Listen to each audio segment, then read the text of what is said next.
Subhanahu wa taala, yang mana hingga pada hari ini kita masih dapat berkumpul di ruang kelas 6B SD Negeri 013828 Manis, yaitu dalam rangka sosialisasi penerapan budaya positif. Kalau beri salam, marilah sama-sama kita hadiahkan kehadiran junjungan kita Nabi besar Muhammad Sallallahu Alaihi Wasallam. Semoga kita mendapat syafaatnya di yaumil mahsyar kelak. Amin ya rabbal alamin. Baiklah, pada hari ini kita akan mendengarkan sosialisasi yang akan disampaikan oleh Ibu CGP Angkatan 4, yaitu Ibu Kusbiani. Yang pertama yaitu tata tertib, akan saya bacakan kata sambutan dari saya sendiri selaku moderator. Kemudian yang kedua, kata sambutan dari Ibu Kepala Sekolah. Pada Ibu kami persilakan dengan senang hati.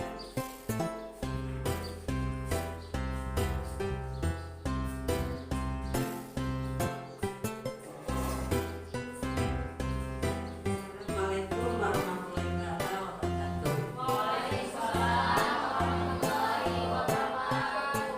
Puji dan syukur kita panjatkan kehadirat Allah Subhanahu wa taala, yang mana sampai saat ini kita masih diberi kesehatan, keselamatan dan kesempatan sehingga kita dapat berkumpul di SD Negeri 013828 Manis ini.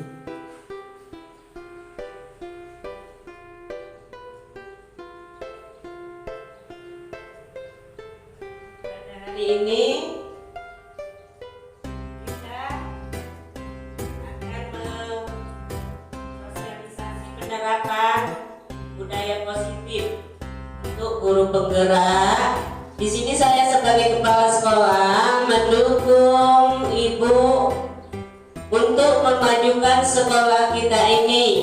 Dengan adanya guru penggerak, semoga sekolah ini bertambah meningkat, anak didik bertambah baik, dan semoga tetap semangat untuk melanjutkan yang diinginkan oleh negara. Dan saya sebagai kepala sekolah mendukung agar Ibu selalu diberi kesehatan, keselamatan, dan semoga bisa menerapkan pelajaran-pelajaran ini dengan baik. Dan saya sudahi dengan Assalamualaikum warahmatullahi wabarakatuh.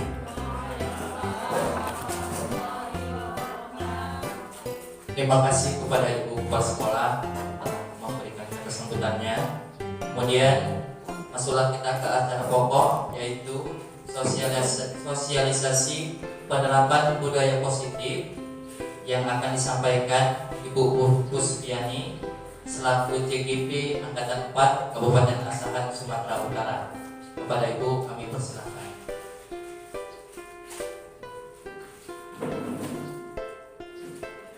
Terima kasih atas kesempatan yang sangat luar biasa yang diberikan kepada saya. Assalamualaikum warahmatullahi wabarakatuh.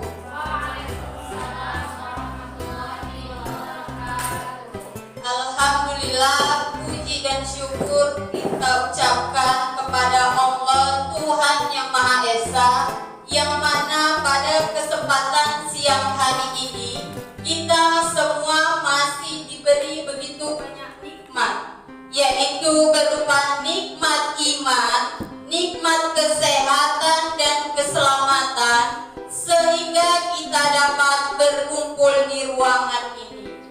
Tak lupa pula selawat berangkaikan salam kepada junjungan Nabi besar kita Nabi Muhammad Sallallahu Alaihi Wasallam. Semoga dengan senantiasanya kita bersolawat, kita termasuk umatnya yang mendapatkan syafaat di hari kemudian kelak. Amin. Amin, amin ya robbal alamin. Alhamdulillah, terima kasih kepada Bapak dan Ibu guru hebat yang telah berhadir di ruangan ini guna berpartisipasi dalam sosialisasi saya. Bagaimana Bu kabarnya hingga siang ini? Sehat? Alhamdulillah sehat. Tetap semangat, masih semangat ya Bu? Iya, Alhamdulillah. Walaupun sudah di luar jam pelajaran, namun Bapak dan Ibu tetap semangat hadir dalam sosialisasi saya dengan penuh ikhlas. Semoga nantinya apa yang saya sampaikan dapat bermanfaat bagi kita semua. Amin. Nah, tujuan saya di depan pada saat ini adalah untuk mensosialisasikan penerapan budaya positif pada rekan-rekan guru teman sejawat yang ada di Sekolah Dasar Negeri 013828 Kecamatan Pulau Rakyat Kabupaten Asahan, di mana pada saat ini saya mengemban tugas dalam program pendidikan guru penggerak. Program yang sekarang sedang saya ikuti, program yang sangat luar biasa.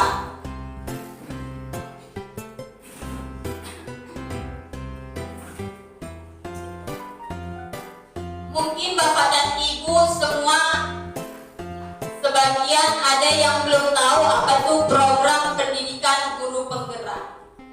Dan mungkin ada juga yang sudah mencari tahu. Nah, program pendidikan guru penggerak yang saya ikuti pada saat ini adalah program yang sangat luar biasa. Kenapa saya katakan sangat luar biasa? Karena dalam program pendidikan guru penggerak yang dijadwalkan waktunya kurang lebih 9 bulan. Namun pada saat ini yang saya jalani kurang lebih 2 bulan. Atau 1 paket modul yang baru saya selesaikan. Dalam waktu yang kurang lebih 2 bulan, saya sudah dapat meningkatkan kompetensi diri yang ada pada saya. Yaitu terutama saya berdiri di depan ini, berada di depan untuk pertama kalinya sebagai model atau narasumber. Yang sebelumnya saya tidak merasa saya tidak bisa. Melalui program inilah kompetensi diri saya meningkat. Selain itu juga dalam program guru penggerak ini telah banyak merubah pola pikir saya tentang pendidikan.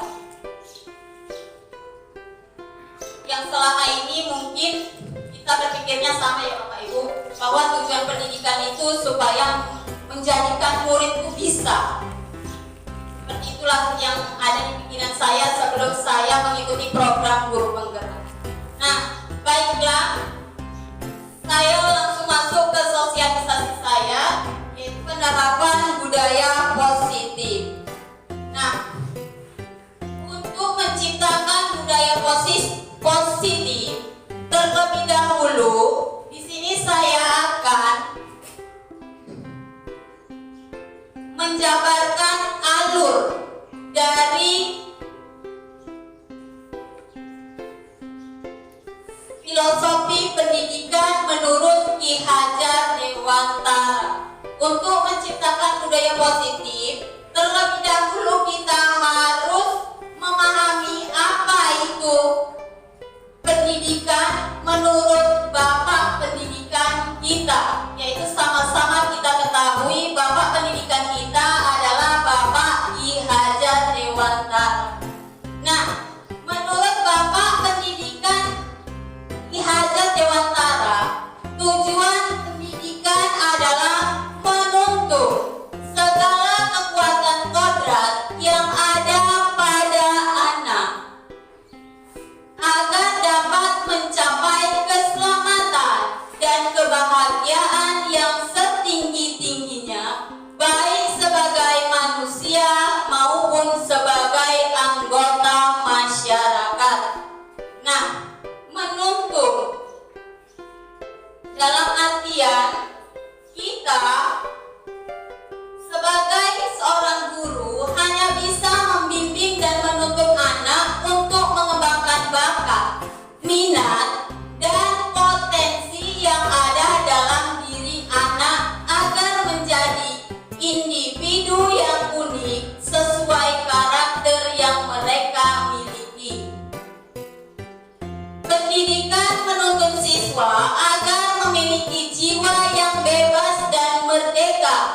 tetapi tetap berpedoman pada nilai-nilai keselarasan, kekeluargaan, kebersamaan, tanggung jawab, disiplin, dan demokrasi.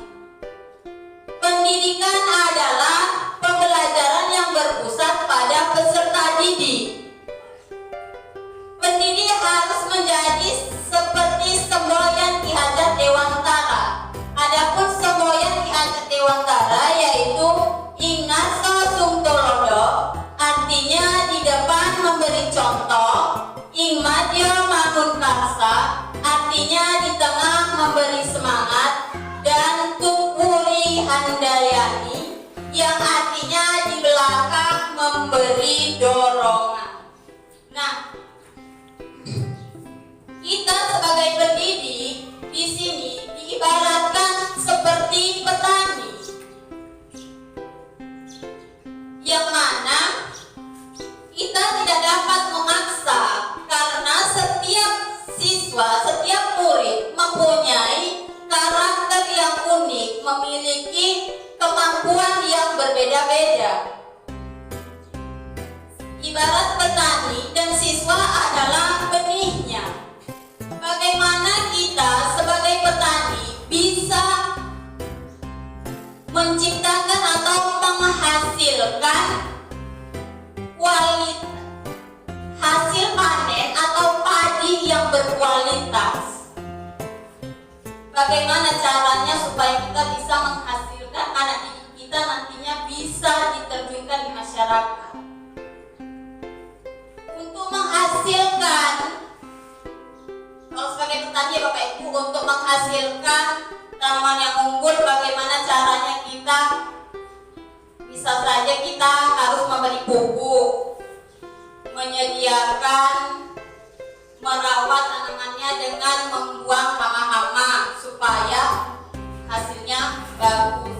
Nah, begitu juga kalau kita biarkan, walaupun kita diberi bibit yang unggul, kita biarkan, apa yang akan terjadi? Ilalang yang tumbuh. Seperti itulah kita sebagai guru, dan kita tidak bisa memaksa benih itu. Kita sebagai petani, diumpamakan sebagai petani, tidak bisa kita merubah tanaman padi berubah menjadi tanaman jagung. Kita hanya bisa bagaimana menghasilkan tanaman padi yang berkualitas. Itulah pendidikan menurut Ki Hajar Dewantara. Dan tujuan dari pendidikan Ki Hajar Dewantara supaya kita bisa mewujudkan siswa yang memiliki profil pelajar Pancasila. Adapun 6 elemen dari profil pelajar Pancasila yaitu 1. Beriman dan bertakwa kepada Tuhan Yang Maha Esa. 2. Berkebinekaan global. 3. Bergotong royong.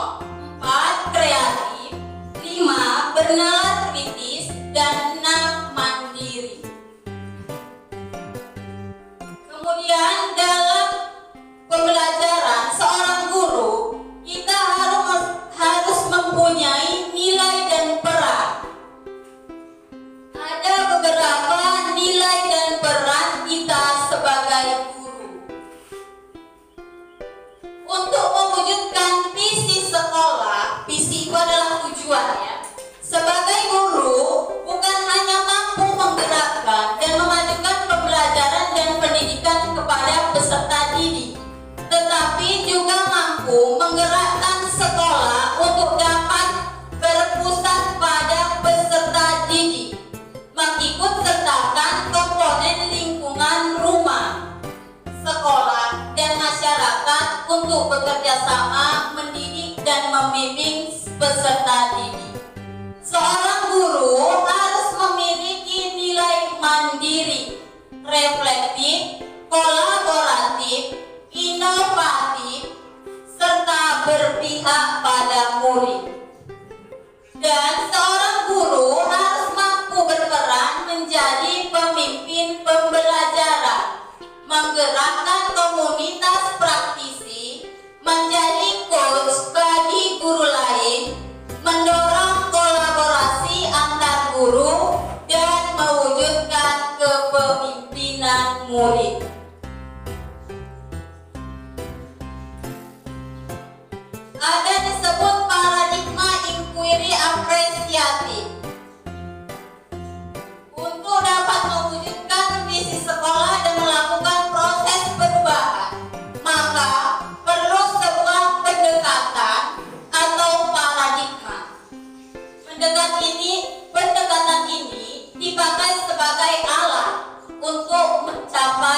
tujuan.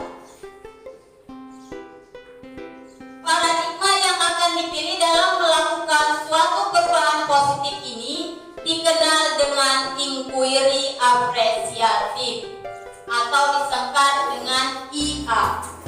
Mungkin Bapak Ibu bertanya, apa sih itu IA ya kan Bapak Ibu? Nah, IA dikenal sebagai pendekatan manajemen perubahan yang kolaboratif dan berbasis kekuatan. Konsep IA ini pertama kali dikembangkan oleh David Cochrane, Nobel and Reed pada tahun 2016. Nah, inquiry apresiatif adalah sebuah pendekatan kolaboratif dalam melakukan perubahan yang berbasis kekuatan. Model manajemen perubahan kolaboratif yang berbasis IA dikenal dengan tahapan Bagja. Apa itu tahapan Bagja? Ya Bapak Ibu. Nah, tahapan Bagja adalah sebuah model manajemen perubahan yang dapat dilakukan seorang guru dalam melakukan perubahan-perubahan positif untuk mewujudkan visi sebagai guru sesuai filosofi pendidikan Ki Hajar Dewantara. Nah, ada 5 tahapan utama yang diterjemahkan dalam bahasa Indonesia yang dikenal dengan sebutan Bagja, yaitu B, A, G, C, A. B, yaitu membuat pertanyaan sebagai tahap menuntun arah penelusuran. A, yaitu ambil pertanyaan sebagai tahap menuntun pengambilan pelajaran. B, yaitu gali mimpi sebagai tahap menyusun narasi keadaan ideal. C, yaitu jabarkan rencana sebagai tahap mengidentifikasi tindakan yang diperlukan. A, yaitu atur eksekusi sebagai tahap membantu transformasi rencana menjadi nyata. Nah, adapun visi guru penggerak dalam mewujudkan perubahan positif perlu adanya sebuah visi. Visi itu tujuan. Perkembangan budaya positif di sekolah akan membantu mewujudkan visi impian di masa depan. Dalam mewujudkan visi tersebut harus terjalin kerjasama dan kolaborasi dengan semua pihak yang terkait di sekolah. Dengan kolaborasi dan keterlibatan semua pihak yang terkait, maka akan mewujudkan visi impian di masa depan yang mencerminkan profil pelajar Pancasila. Nah, sekarang masuklah pada sosial khusus saya, yaitu tentang budaya positif. Apa itu budaya positif? Nah, kenapa dikatakan budaya positif? Budaya positif di sekolah ialah nilai-nilai, keyakinan-keyakinan, dan kebiasaan-kebiasaan di sekolah yang berpihak pada murid agar murid dapat berkembang menjadi pribadi yang kritis, penuh hormat dan tanggung jawab. Ada beberapa konsep dalam penerapan budaya positif. Yang pertama yaitu perubahan paradigma, stimulus respon lawan teori kontrol. Yang kedua, disiplin positif dan motivasi perilaku manusia. Yang ketiga, keyakinan kelas. Yang keempat, 5 kebutuhan dasar manusia. Berikutnya 5 posisi kontrol, dan yang terakhir segitiga restitusi.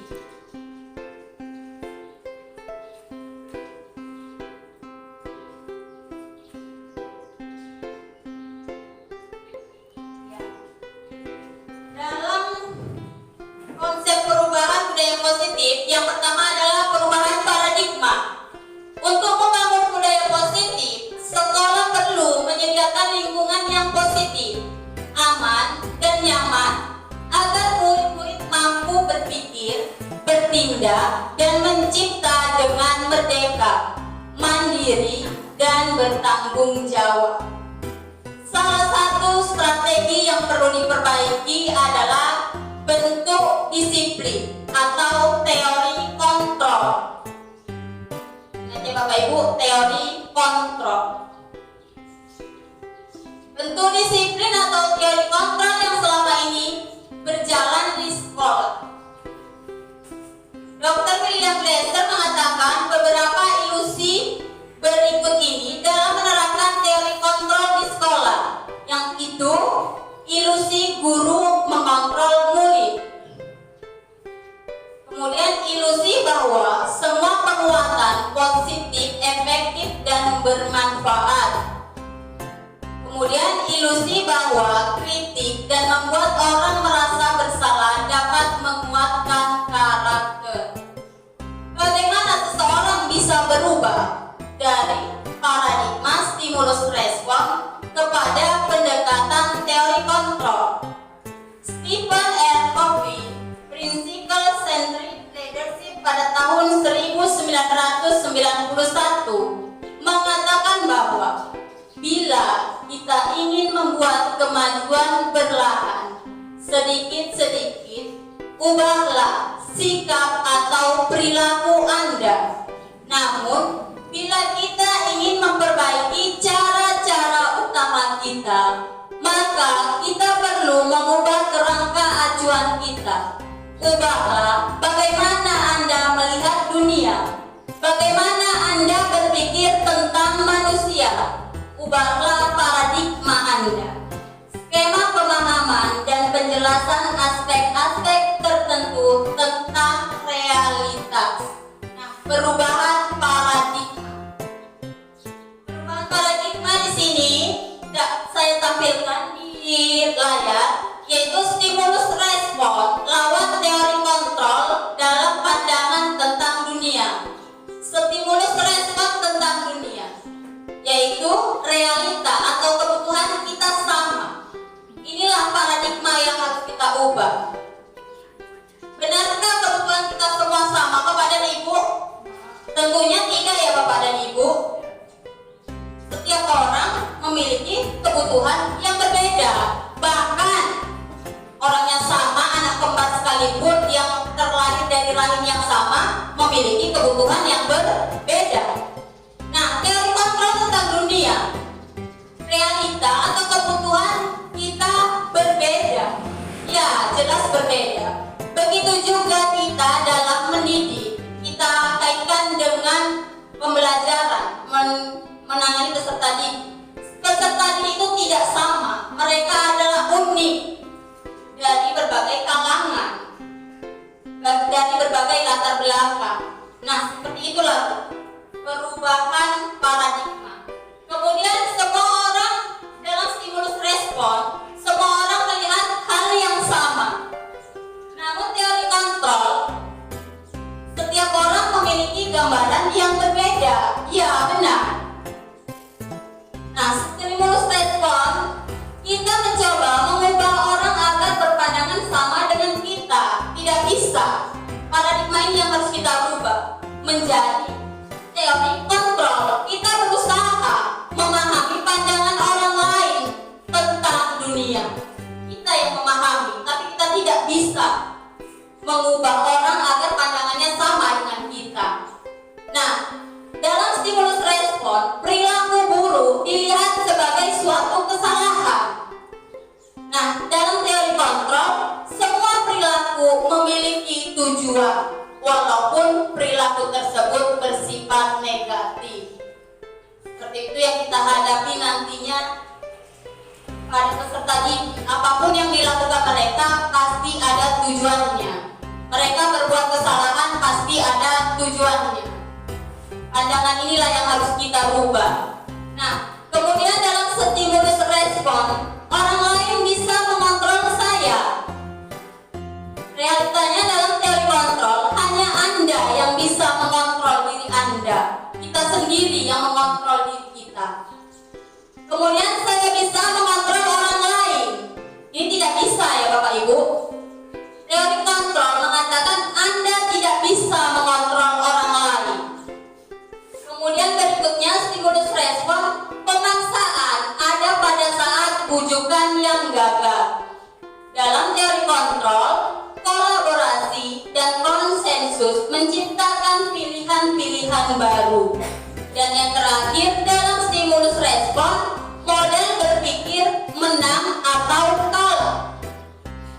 Ada yang dirugikan, menang atau kalah. Perubahan ini harus kita ubah. Yaitu melalui teori kontrol, model berpikir menang-menang. Jadi sama-sama menguntungkan. Nanti kita baik. Dalam penerapan budaya positif, konsep berikutnya adalah disiplin positif dan motivasi perilaku manusia. Ki Hajar Dewantara menyatakan bahwa untuk mencapai kemerdekaan atau dalam konteks pendidikan kita saat ini, untuk mencapai murid yang merdeka, syarat utamanya adalah harus ada disiplin yang kuat.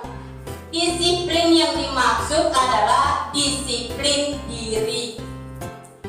Pemikiran Ki Hajar Dewantara ini sejalan dengan pandangan Dan Gosen yang menyatakan ada 3 alasan motivasi perilaku manusia, yaitu untuk menghindari ketidaknyamanan atau hukuman.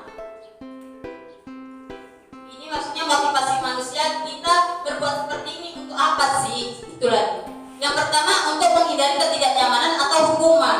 Misalnya, kita, ini sebagai pendidik dulu ya Bu, kita datang tepat waktu ke sekolah untuk menghindari ketidaknyamanan, supaya tidak terlambat, supaya tidak kena marah sama kepala sekolah, atau supaya tidak mendapat surat peringatan. Itu untuk menghindari ketidaknyamanan atau hukuman, seperti itu.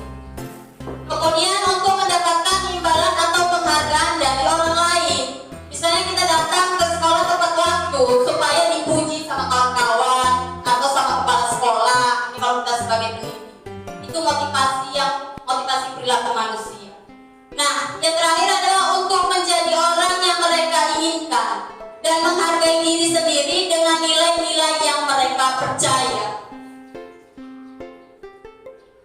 Nah, Bapak pendidikan kita, Ki Hajar Dewantara, menyatakan bahwa di mana ada kemerdekaan, disitulah harus ada disiplin yang kuat. Sungguh pun disiplin itu bersifat self-disiplin, yaitu kita sendiri yang mewajibkan kita dengan sekeras-kerasnya. Kita sendiri yang menciptakan disiplin itu. Tetapi itu sama saja, sebab jikalau kita tidak cakap melakukan self-disiplin, wajiblah penguasa lain mendisiplinkan diri kita. Dan peraturan demikian itulah harus ada di dalam suasana yang merdeka. Itu artinya kalau kita tidak bisa mendisiplinkan diri kita sendiri, kita akan didisiplinkan oleh orang lain, yaitu peraturan. Ini maknanya disiplin diri. Nah, Ki Hajar Dewantara menyatakan bahwa untuk mencapai kemerdekaan atau dalam konteks pendidikan kita saat ini, untuk mencapai murid yang merdeka, syarat utamanya adalah harus ada disiplin yang kuat. Disiplin yang dimaksud adalah disiplin diri yang memiliki motivasi internal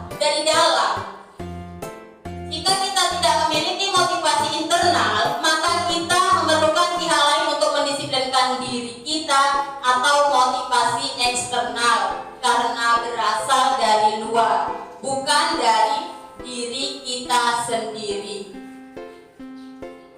Dia menyatakan, disiplin diri dapat membuat seseorang menggali potensinya menuju kepada sebuah tujuan, sesuatu yang dihargai dan bermakna.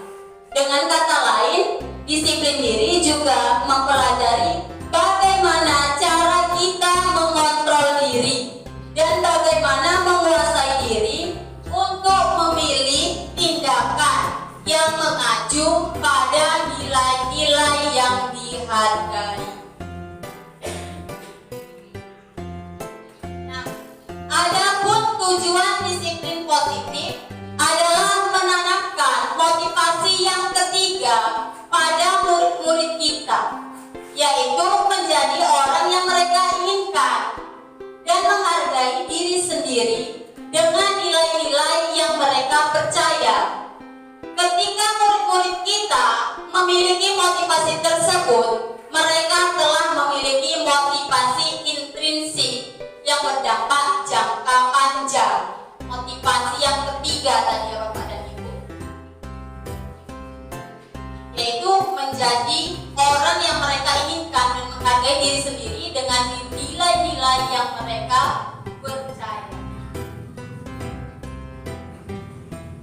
Motivasi jangka panjang, motivasi yang tidak akan terpengaruh pada adanya hukuman atau hadiah. Dia melakukan itu bukan karena dia supaya tidak dapat hukuman ataupun dia melakukan itu supaya dapat imbalan, tidak. Itulah tujuan disiplin positif. Nah, dalam konsep penerapan budaya positif berikutnya adalah keyakinan kelas. Keyakinan kelas mengandung nilai-nilai kebajikan yang mendukung terwujudnya budaya positif. Suatu keyakinan akan lebih memotivasi seseorang dari dalam keyakinan atau secara intrinsik. Seseorang akan lebih tergerak dan bersemangat untuk menjalankan keyakinannya daripada hanya sekedar mengikuti serangkaian peraturan. Kalau peraturan mungkin orang mengatakan peraturan dibuat untuk dilanggar. Nah, kalau keyakinan sudah disepakati bersama, kita yakin ada nilai-nilai kebajikan yang ada di sana. Contoh seperti ini Bapak dan Ibu. Kalau peraturan memakai helm, peraturan kita memakai helm awalnya karena takut ditangkap Pak Polisi. Nah, namun ada nilai-nilai kebajikannya bila kita melakukan itu dari dalam secara intrinsik. Kita menggunakan helm untuk demi keselamatan. Ada nilai-nilai kebajikan seperti itu. Nah, guru dan murid dalam membentuk keyakinan kelas, guru dan murid berdiskusi bersama membentuk keyakinan kelas yang disepakati bersama, kemudian bertanggung jawab untuk menjalankannya.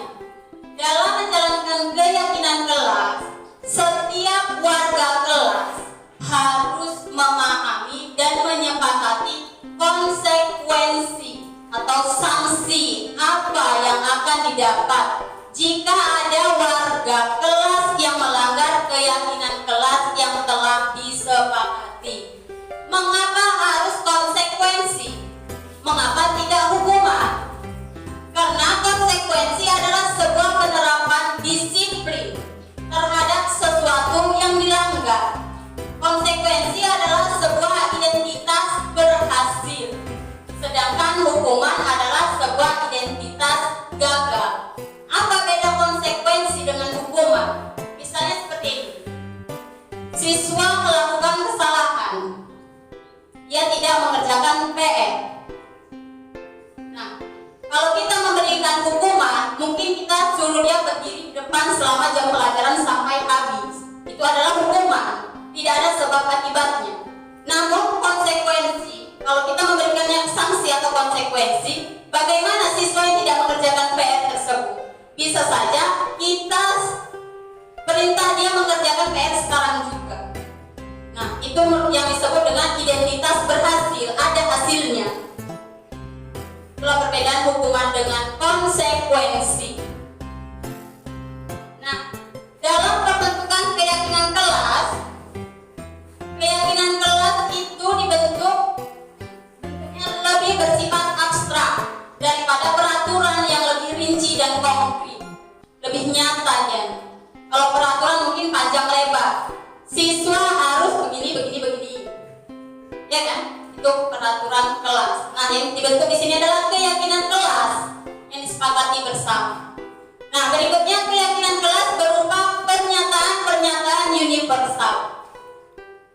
Pernyataan keyakinan kelas senantiasa dibuat dalam bentuk positif. Pasti ya Bu, Bapak Ibu, tidak mungkin kita menyarankan nanti untuk membentuk keyakinan kelas hal-hal yang positif, tidak mungkin hal yang negatif. Nah, keyakinan kelas hendaknya tidak perlu terlalu banyak sehingga mudah diingat dan dipahami oleh semua warga kelas. Simpel-simpel saja, tapi mudah dipahami dan mudah diterapkan. Contoh, kalau peraturan panjang lebar, siswa dilarang mengganggu temannya ketika belajar. Seperti itu ya Bapak Ibu. Nah, kalau keyakinan kelas bisa dibuat menjadi saling menghargai. Udah dapat semua di sana. Nah, keyakinan kelas sebaiknya sesuatu yang dapat diterapkan di lingkungan tersebut, yaitu di lingkungan kita, di lingkungan sekolah ya Bu.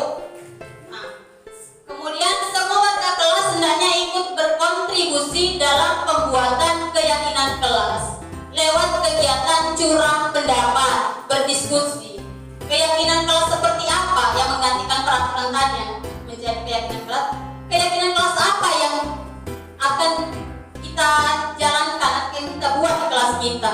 Itu berbentuk curah pendapat semua warga kelas. Kemudian bersedia meninjau kembali keyakinan kelas dari waktu ke waktu. Nah, berikutnya dalam penerapan budaya positif, kita sebagai seorang guru juga harus memahami kebutuhan dasar manusia. Ada 5 kebutuhan dasar manusia. Dalam penerapan disiplin positif, 5 konsep kebutuhan dasar manusia yang harus dipahami yaitu 1. Kebutuhan bertahan hidup, 2. Cinta dan kasih sayang, 3. Penguasaan, 4. Kebebasan, 5. Kesenangan.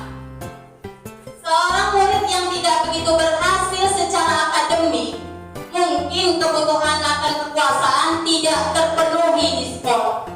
Sebagai guru, kita dapat melibatkannya dalam kegiatan yang memberi peluang murid tersebut membuat pencapaian yang berarti. Kita sebagai seorang guru dalam menghadapi siswa, sebaiknya kita juga tahu apa kebutuhan dasar hidup. Nah, kebutuhan bertahan hidup itu kebutuhan dasar yang pertama. Kebutuhan bertahan hidup adalah kebutuhan yang bersifat fisiologis.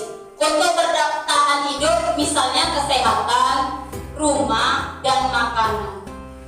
Nah, kalau kita menghadapi murid, mungkin ada murid, menurut pengalaman saya, ada murid yang sering mengganggu temannya. Kawannya jajan diminta, kawannya membawa bekal diminta, mengganggu. Nah, ternyata murid tersebut, kalau kita paham tentang kebutuhan dasar, murid tersebut sedang tidak terpenuhi kebutuhan dasar bertahan hidup, yaitu makanan. Mungkin dia lapar, mungkin dia tadi pagi di rumah tidak sarapan. Nah, seperti itu. Kemudian yang kedua adalah kebutuhan cinta dan kasih sayang. Kebutuhan ini juga merupakan kebutuhan fisiologis. Kebutuhan ini meliputi kebutuhan akan hubungan dan koneksi sosial, di mana pada kebutuhan ini dibutuhkan untuk memberi dan menerima kasih sayang. Tentunya kita sebagai seorang guru harus ya Bu, kepada ibu, memberikan kasih sayang kepada murid kita sehingga mereka merasa nyaman sesuai dengan filosofi pembelajaran dari Ki Hajar Dewantara, menciptakan pembelajaran yang menyenangkan. Nah, anak-anak yang memiliki kebutuhan cinta dan kasih sayang yang tinggi, biasanya ini disukai dan diterima oleh lingkungannya, dan biasanya mereka suka belajar karena suka dengan gurunya. Ya, mungkin ketika kita dulu menjadi murid, kita juga pernah merasakan saya senang dengan ibu itu, makanya saya suka belajar bahasa Indonesia, misalnya guru bahasa Indonesia yang disukainya. Seperti itu pernah saya dirasakan. Nah, namun kebutuhan cinta dan kasih sayang ini kadang-kadang tidak terpenuhi oleh peserta didik kita, oleh murid, sehingga mereka melakukan hal-hal negatif. Contoh, ada siswa saya, dia selalu mengganggu temannya. Setiap temannya yang menangis, pasti temannya menyebutkan namanya. Ketika saya mendekatinya, kenapa kamu membuat kawanmu menangis? Dia tidak menjawab. Kalau dia mungkin menjawab, gak apa-apa, buktiin aja. Mungkin kebutuhan keisengan atau kesenangan ya Bapak Ibu. Nah, dia tidak menjawab. Namun dia matanya berkaca-kaca. Ternyata setelah saya mendekati, saya mencari tahu, ternyata dia adalah anak piatu, di mana dia tinggal sama seorang ayah yang sibuk bekerja dari pagi hingga sore. Dia bersama kakeknya. Dia kurang kasih sayang, bahkan pekerjaan rumahnya pun tidak pernah selesai, pakaiannya pun berantakan, tidak pernah rapi. Ternyata dia tidak punya ibu. Ternyata dia melakukan hal seperti itu. Dia membutuhkan perhatian dari kita, sosok seorang guru. Dia diperhatikan. Itulah dia. Ternyata dia kebutuhan dasarnya tidak terpenuhi, yaitu kebutuhan cinta dan kasih sayang. Setelah saya selalu mengajaknya berbicara, bisa merubah perilakunya. Ternyata itu yang dia butuhkan. Nah, ini tentang kebutuhan cinta dan kasih sayang. Nah, berikutnya adalah kebutuhan kekuasaan. Kebutuhan ini berhubungan dengan kekuatan untuk mencapai sesuatu, menjadi kompeten, terampil, diakui atas prestasi dan keterampilan kita.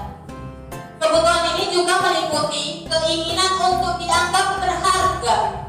Anak-anak yang memiliki kebutuhan dasar kekuasaan yang tinggi biasanya selalu ingin menjadi pemimpin. Mereka suka mengamati sebelum mencoba, dan mereka akan kecewa bila melakukan kesalahan. Nah, berikutnya adalah kebutuhan kebebasan. Kebutuhan untuk bebas adalah kebutuhan akan kemandirian, otonomi, memiliki pilihan, dan mampu mengendalikan arah hidup seseorang. Anak-anak dengan kebutuhan kebebasan yang tinggi menginginkan pilihan. Mereka perlu banyak bergerak, suka mencoba-coba, tidak terlalu terpengaruh orang lain, dan juga suka mencoba hal yang baru. Nah, berikutnya adalah kebutuhan kesenangan. Kebutuhan kesenangan adalah kebutuhan untuk mencari kesenangan, bermain dan tertawa. Bayangkan hidup tanpa kenikmatan apapun, betapa menyedihkan. Apalagi yang kita hadapi adalah anak-anak, dunia permainan ya kan Bapak Ibu, atau dibilang belajar sambil bermain, sehingga menciptakan pembelajaran yang menyenangkan. Nah, anak-anak dengan kebutuhan kesenangan yang tinggi biasanya ingin menikmati apa yang dilakukan.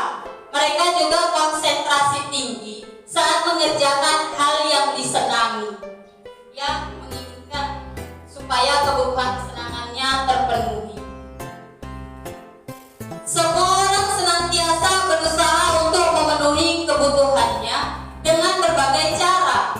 Bila mereka tidak bisa mendapatkan kebutuhannya dengan cara yang positif, mereka akan mencoba mendapatkannya dengan cara yang negatif. Kalau bisa jangan sempat dilakukan dengan cara yang negatif. Namun kita sebagai guru namanya menghadapi makhluk hidup ya Bapak Ibu, apalagi anak-anak, mereka bisa berbuat apa saja. Nah, seorang murid yang tidak begitu berhasil secara akademik, mungkin kebutuhan akan kekuasaan tidak terpenuhi di sekolah. Oleh karena itu, mungkin dia akan mencoba untuk memenuhi kebutuhan kekuasaannya dengan mencoba mengatur orang lain di lapangan bermain, atau bahkan menyakiti mereka secara fisik. Sebagai guru, kita dapat melibatkannya dalam kegiatan kegiatan yang memberi peluang murid tersebut membuat pencapaian yang berarti. Seorang yang tidak merasa diterima oleh teman-temannya, kebutuhannya akan cinta kasih sayang tidak terpenuhi. Oleh karena itu, dia mungkin akan memiliki satu teman dan memisahkan diri dari yang lain. Sebagai guru, kita harus membangun hubungan yang bisa membangun kepercayaan dengan anak tersebut. Nah, dalam penerapan konsep budaya positif, kita juga harus memahami 5 posisi kontrol. Gimana kita memposisikan diri ketika menghadapi murid. Ian Gosden menyatakan 5 posisi kontrol dalam menerapkan disiplin positif yang berpusat pada murid, yaitu penghukum, pembuat orang merasa bersalah, teman, monitor atau pemantau, dan manajer. Akibat yang ditimbulkan dari posisi kontrol ini adalah dapat membuat murid marah. Ini posisi kontrol penghukum ya. Semua posisi kontrol memiliki mempunyai akibat. Nah, posisi kontrol penghukum akibatnya apa yang ditimbulkan? Akibat yang ditimbulkan dari posisi kontrol ini adalah dapat membuat murid marah kepada guru, bahkan mendendam dan bersifat agresif. Murid bisa saja bertindak yang dapat merugikan dirinya sendiri maupun orang lain karena emosi yang ada dalam dirinya. Kemudian posisi kontrol membuat orang merasa bersalah. Akibat yang ditimbulkan dari posisi kontrol ini adalah murid akan merasa bersalah kepada gurunya dan merasa menjadi orang yang gagal. Saya sudah salah. Itu tanggapannya. Murid akan merasa tertekan karena penyesalan dalam dirinya yang telah berbuat salah. Posisi ini lebih berbahaya daripada posisi sebagai penghukum. Posisi berikutnya adalah posisi kontrol teman dalam menghadapi murid. Ada posisi kontrol teman. Apa akibatnya bila kita memposisikan kontrol diri kita sebagai teman? Akibat yang ditimbulkan dari posisi kontrol ini adalah murid akan merasa senang dengan guru karena guru mampu memberikan suasana yang tenang kepada murid tersebut saat sedang melakukan kesalahan. Berikut adalah posisi kontrol monitor atau sebagai pemantau. Akibat yang ditimbulkan dari posisi kontrol ini adalah murid harus menjalankan konsekuensi atau sanksi karena telah melanggar sebuah peraturan dengan guru yang tetap selalu memantau selama murid tersebut menjalankan konsekuensinya. Posisi kontrol manajer. Akibat yang ditimbulkan dari posisi kontrol manajer adalah guru menyerahkan kepada murid untuk mencari jalan keluar dari permasalahannya, tetapi tetap dengan bimbingan oleh guru. Nah, dari 5 posisi kontrol tersebut, kita sebagai guru, posisi kontrol sebagai manajer lah yang dapat kita terapkan. Yang sebaiknya kita memposisikan diri sebagai manajer dalam menghadapi murid. Nah, berikutnya adalah dalam konsep penerapan budaya positif, yaitu ada restitusi. Restitusi, apa itu restitusi? Mungkin Bapak Ibu mendengar ini adalah hal yang baru. Restitusi adalah proses menciptakan kondisi bagi murid untuk memperbaiki kesalahan mereka sehingga mereka bisa kembali pada kelompok mereka dengan karakter yang lebih kuat menurut dosen pada tahun 2004.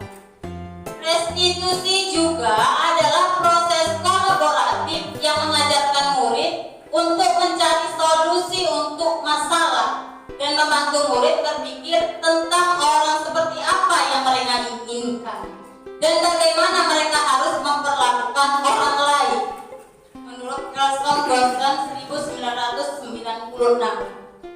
Restitusi membantu murid menjadi lebih memiliki tujuan, disiplin positif, dan memulihkan dirinya setelah berbuat salah. Melalui restitusi, ketika murid berbuat salah, guru akan menanggapi dengan cara yang memungkinkan murid untuk membuat evaluasi internal tentang apa yang dapat mereka lakukan untuk memperbaiki kesalahan mereka dan mendapatkan kembali harga dirinya. Restitusi menguntungkan korban, tetapi juga menguntungkan orang yang telah berbuat salah. Ini tadi perubahan stimulus respon menjadi tiap kontrol, yaitu menang-menang. Kembali ke perubahan paradigma tadi.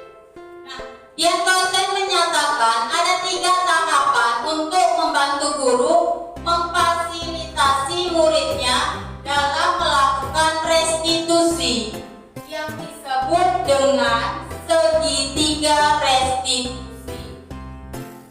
Tahapan segitiga restitusi tersebut adalah yang pertama, menstabilkan identitas, kemudian validitas tindakan yang salah, dan menanyakan keyakinan kelas.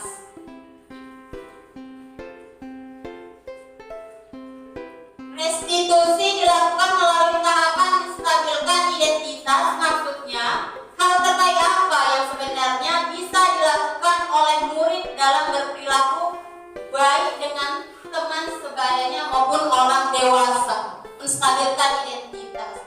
Kemudian melakukan validasi tindakan. Murid belajar untuk menemukan alasannya melakukan sebuah perilaku yang kurang sesuai dengan harapan. Tujuan apa yang diinginkan darinya ketika melakukan perilaku tersebut? Itulah tindakan validitas tindakan yang salah. Dan terakhir adalah menanyakan keyakinan kelas yang telah kita buat tadi.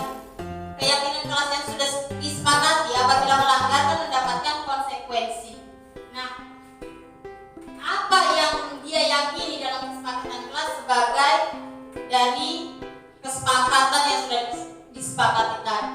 Nah, ini merupakan kegiatan restitusi. Ada 3 tahapan restitusi tadi ya. Nah, dalam penerapan budaya positif, saya sudah melakukan dan melaksanakan keyakinan kelas. Adapun keyakinan kelas yang sudah saya lakukan di dalam kelas, yaitu tadi sudah sama-sama sudah saya katakan apa itu keyakinan kelas. Di sini saya sudah melakukan keyakinan kelas supaya menciptakan budaya positif pada lingkungan sekolah. Yang pertama, saya menyampaikan penjelasan mengenai keyakinan kelas. Apa itu keyakinan kelas kepada siswa-siswa saya. Kemudian saya membimbing siswa untuk mereka menentukan keyakinan kelas apa yang mau kita buat. Dengan membimbing siswa menyatakan keyakinan kelas hal-hal yang positif ya. Nah, murid menuliskan keyakinan kelas yang ingin diterapkan di kelas. Kemudian setelah keyakinan kelas ditentukan oleh mereka dan sudah kami sepakati, hasilnya murid menempelkan tulisan keyakinan kelas yang sudah disepakati. Kemudian saya bersama siswa-siswa saya menampilkan hasil keyakinan kelas bersama. Dan yang terakhir, hasil keyakinan kelas yang disepakati bersama ditempel di dinding kelas. Setelah itu, saya memberikan penguatan kembali kepada siswa agar melakukan keyakinan kelas yang sudah dibuat dan disepakati. Apabila warga kelas termasuk siswa dan guru melanggar keyakinan kelas, maka siap menerima konsekuensinya. Ini bisa dilakukan, Bapak dan Ibu nanti bisa mencoba membuat keyakinan kelas supaya dapat menciptakan budaya positif di sekolah. Nah, demikianlah Bapak dan Ibu sosialisasi yang dapat saya sampaikan